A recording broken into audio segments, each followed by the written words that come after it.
अजित पवार आणि धनंजय मुंडेंच्या वाढदिवसाच्या निमित्तानं बीडच्या परळीमध्ये बॅनरबाजी। वाढदिवसाच्या बॅनरवर वाल्मिक कराडचा फोटो आणि या बॅनरमुळे राजकीय वर्तुळामध्ये चर्चांना उधाण।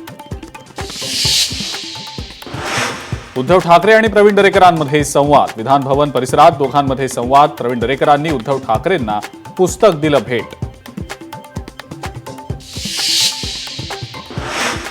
मुंबईतील मेट्रो प्रकल्पांना एकमेकांशी जोडणारा दुसरा टप्पा पार।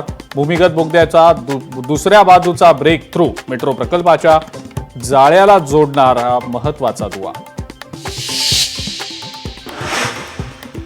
प्रवीण गायकवाडांवरील हल्ल्याच्या निषेधार्थ कोल्हापुरात सकल मराठा समाज आक्रमक। छत्रपती शिवाजी महाराज चौकात लक्षवेधी आंदोलन।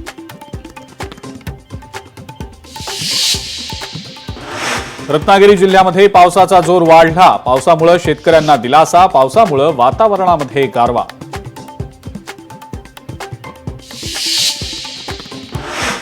सोलापूर जिल्ह्यामध्ये पावसाची दमदार बॅटिंग। तब्बल 1 महिन्याच्या विश्रांतीनंतर पावसाची हजेरी। पावसामुळे शेतकऱ्यांना दिलासा। संतश्रेष्ठ ज्ञानेश्वर माऊली पालखीचा परतीचा प्रवास सुरू। आज फलटणहून पाडेगावला पालखी रवाना। दर्शनासाठी भाविकांची गर्दी।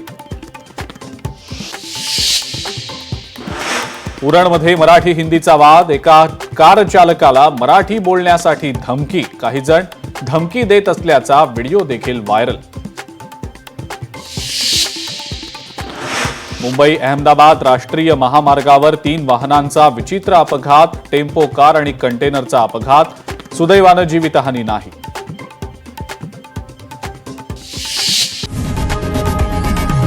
लोकशाही मराठी ऐका, पहा, जागरूक रहा।